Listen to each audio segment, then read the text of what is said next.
Bismillahirrahmanirrahim. Assalamualaikum warahmatullahi wabarakatuh. Nama saya Elsa Setiani dengan NIM 12070010017 dari Matematika 2020A. Di sini saya akan membahas secara jelas dan rinci mengenai apa itu abstract data type sampai ke abstract data type tree. Yang pertama, kita akan membahas mengenai abstract data type. ADT adalah koleksi data dan operasi yang dapat digunakan untuk memanipulasi data tersebut dalam C++. ADT juga dapat dibuat dalam sebuah kelas. Kelas dalam C++ ini merupakan pengembangan dari struct dalam bahasa pemrograman C. Kelas memiliki data dan fungsi. Data dan fungsi yang dideklarasi private tidak dapat diakses secara langsung oleh klien, sementara data dan fungsi yang dideklarasi publik akan bersifat publik dan dapat diakses oleh klien secara langsung. Berikutnya yaitu contoh dari ADT. Tipe jadi yaitu built-in, ada boolean, integer, real, dan array. Yang kedua ada tipe buatan yaitu user-defined, ada stack, queue, tree, dan lain-lain. Yang pertama untuk ADT built-in ini sendiri ada boolean, nilainya yaitu true dan false, operasinya yaitu and, or, not, XOR, dan lain-lain. Yang kedua ada integer, nilai operasinya yaitu semua bilangan, operasi tambah, kurang, kali, bagi, dan lain-lain. Selanjutnya ada ADT buatan, user defined. Yang pertama ada stack, tumpukan nilainya yaitu elemen dalam stack, operasinya yaitu create, destroy, post, and pop. Berikut ini gambar dari stack. Selanjutnya yaitu ada tree dan atau pohon. Nilainya yaitu elemen dalam pohon, operasinya insert, delete, find, traverse. Berikut ini gambar dari tree. Selanjutnya yaitu ada array. Array adalah kumpulan elemen-elemen data yang mempunyai susunan tertentu yang teratur. Jumlah elemennya terbatas dan mempunyai tipe data yang sama. Array adalah tipe terstruktur yang datanya yang mempunyai komponen dalam jumlah yang tetap dan setiap komponen mempunyai tipe data yang sama. Posisi masing-masing komponen dalam array dinyatakan sebagai nomor indeks. Dalam bentuk array dapat kita tinjau dari segi pengaturan struktur datanya dalam konteks dimensi sebagai berikut. Yang pertama ada array 1 dimensi, contohnya list vektor. Yang kedua ada array 2 dimensi, contohnya table matrix. Yang ketiga ada array 3 dimensi, contohnya yaitu matriks 3 dimensi. Bentuk umum dari deklarasi tipe array adalah var nama, index of type, yang keterangan var array of, yaitu kata baku yang harus ada, nama array yang akan dideklarasikan, ada indeks, cacat elemen pada array, batas nilai awal dan nilai akhir array, tipe array, yaitu tipe array ini bisa sembarang tipe.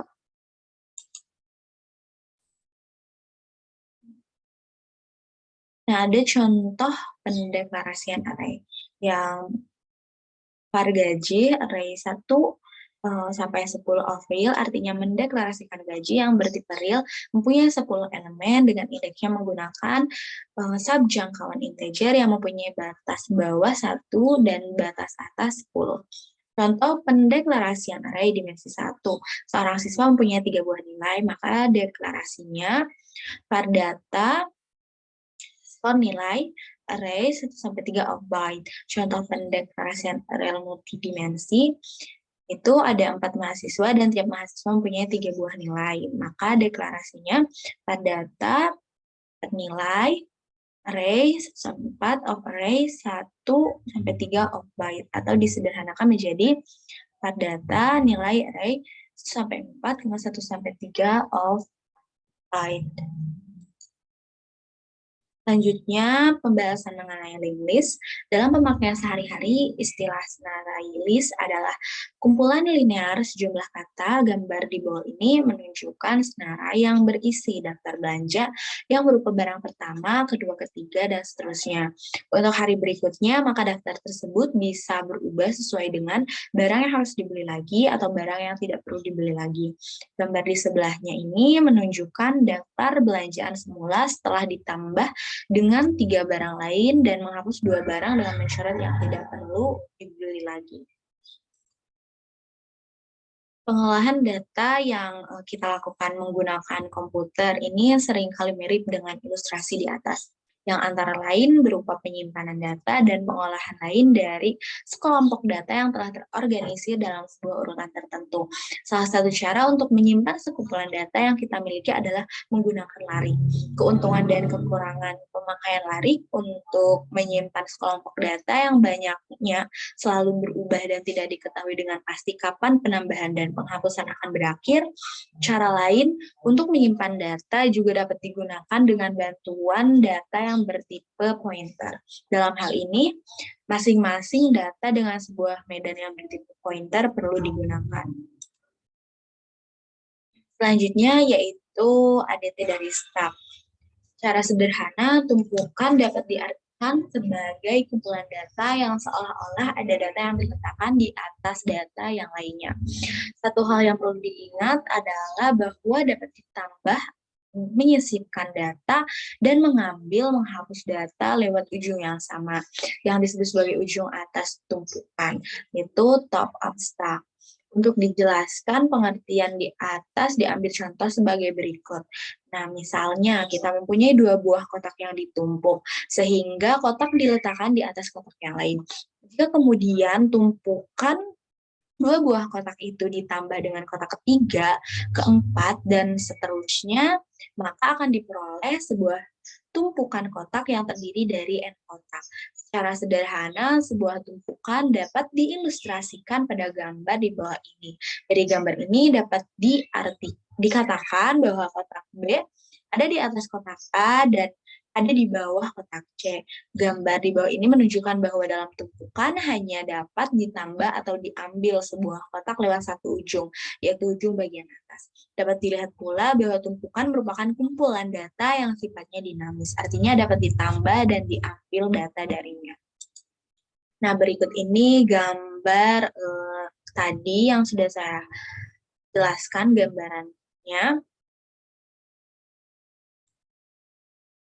Kemudian akan timbul pertanyaan, ujung yang manakah yang dianggap sebagai ujung atas tumpukan tersebut.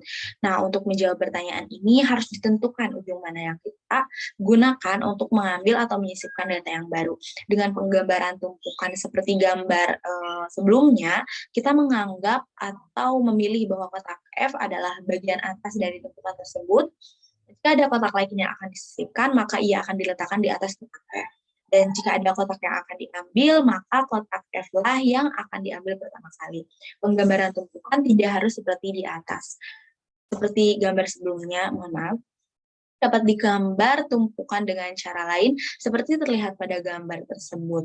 Untuk mempermudah pemahaman, kita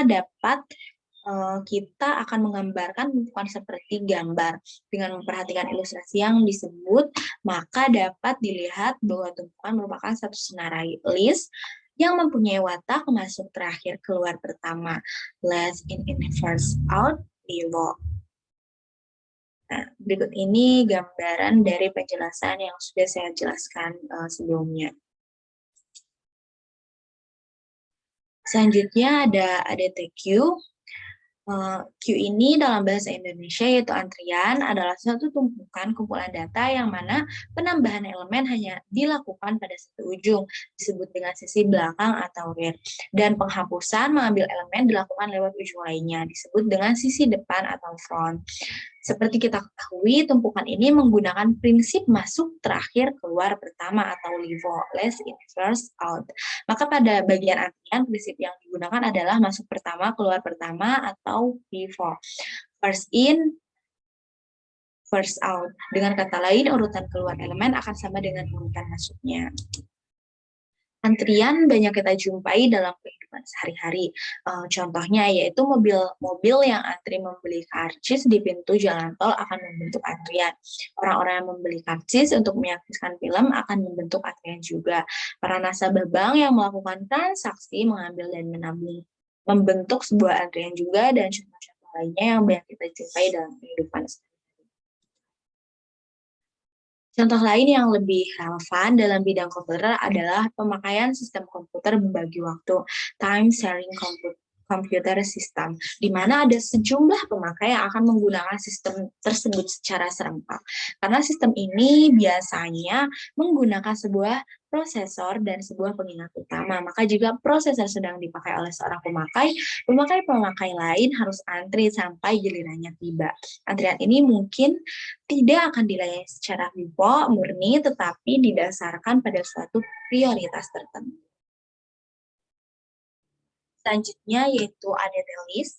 List dikenal juga dengan sequence, merupakan sekumpulan elemen tipe yang sama yang memiliki suatu keterurutan tertentu. Order tidak harus sort. Ada konsep elemen pertama, elemen kedua, sampai elemen ke-n. Contohnya, daftar belanja terurut berdasarkan urutan pada saat menulis di kertas, daftar kota yang disinggahi saat road trip, terurut berdasarkan rute perjalanan, Instagram feed, yaitu sebuah daftar postingan yang terurut berdasarkan waktu publikasi, no and more. String adalah list of character. Nah, adapun dari ADT list ini, head, kepala, elemen pertama list, length, jumlah, elemen sebuah list kosong, empty list yang tidak mempunyai elemen, traversal, yaitu mengunjungi elemen list satu persatu dari ujung sampai ujung. Berikut ini penggambaran dari ADT list. ADT list dapat diimplementasikan dengan struktur data array maupun berkait. Implementasi dengan array terdapat beberapa variasi. Yang pertama, elemen disimpan secara kontinu. Kedua, elemen disimpan secara tersebar di dalam array. Batasan jumlah elemen yaitu menggunakan array statik, ada istilah list penuh, dan menggunakan array dinamis. Implementasi berkait akan dibahas.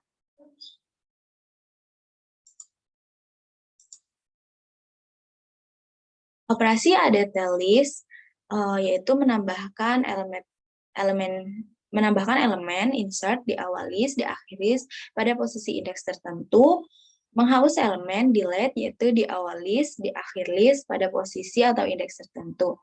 Pola transversal mengunjungi elemen. Berikut ini ilustrasi dari insert dan delete.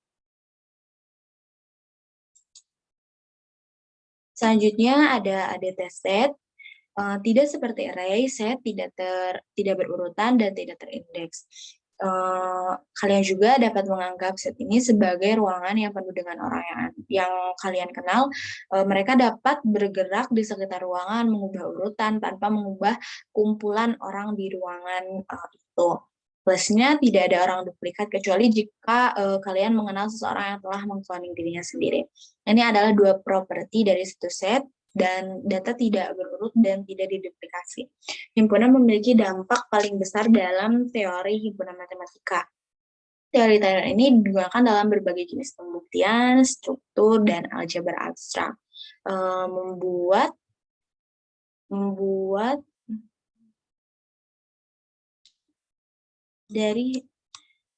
Membuat relasi dari himpunan dan kode main yang berbeda juga merupakan aplikasi penting dari himpunan.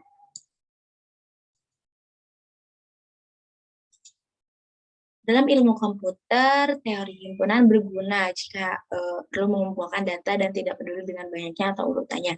Seperti yang telah kita lihat di halaman sebelumnya, tabel hash dan set sangat terkait dalam database, terutama untuk database relasional, set sangat berguna. Ada banyak perintah yang menemukan gabungan, persimpangan, dan perbedaan dari tabel dan kumpulan data yang berbeda. Selanjutnya ada adapted tree. Tree pohon merupakan struktur data yang tidak linear atau non-linear yang digunakan terutama untuk mempresentasikan hubungan data yang bersifat hierarkis antara elemen-elemennya. Definisi tree, kumpulan elemen yang salah satu elemennya disebut dengan root akar dan sisi elemen yang lain disebut simpul node vertex yang terpecah menjadi sejumlah himpunan yang tidak saling berhubungan satu sama lain yang disebut subtree atau cabang. Istilah-istilah objek dalam tree, yang pertama ada simpul. Simpul ini adalah elemen tree yang berisi informasi atau data dan penunjuk pencabangan. Kedua ada tingkat atau level suatu simpul ditentukan dari akar root sebagai level 1. Ketiga, apabila simpul dinyatakan sebagai tingkat n, maka simpul-simpul yang merupakan anaknya berada pada tingkat n, derajat atau degree menyatakan banyaknya anak atau turunan di simpul tersebut. Yang keempat, tinggi, height, atau kedalaman, depth. Suatu tree adalah tingkat maksimum dari tingkat dalam tree tersebut dikurangi. Kelima, ada predecessor, adalah simpul yang berada di atas simpul yang ditinjau. Yang keenam, ada successor, adalah simpul yang berada di bawah simpul yang ditinjau. Yang ketujuh ada descendant, yaitu adalah seluruh simpul yang terletak sesudah simpul tertentu dan terletak pada jalur yang sama. Kedelapan ada sibling, adalah simpul-simpul yang memiliki parents yang sama dengan simpul yang ditinjau. Yang kesembilan ada parents, adalah simpul yang berada satu level di atas simpul yang ditinjau. Yang ke-10 ada ancestor, yaitu suatu simpul adalah semua simpul yang terletak dalam satu jalur dengan simpul tersebut dan akar sampai simpul yang ditinjaunya. Fakta mengenai tree ini, yang pertama, setiap node kecuali root memiliki tepat hanya satu parents. Sekali sebuah link dari sebuah parent ke sebuah child diikuti, tidaklah mungkin untuk kembali ke parents dan mengikuti link lain. Tidak ada siklus dalam sebuah tree. Tiga, yaitu kumpulan child, anak-anak dari sebuah node, mereka sendiri juga merupakan sebuah tree yang disebut subtree. Adapun referensi yang saya gunakan sebagai berikut. Terima kasih atas perhatiannya. Mohon maaf apabila ada kesalahan maupun kekurangan. Wabillahi taufiq wal hidayah. Wassalamualaikum warahmatullahi wabarakatuh.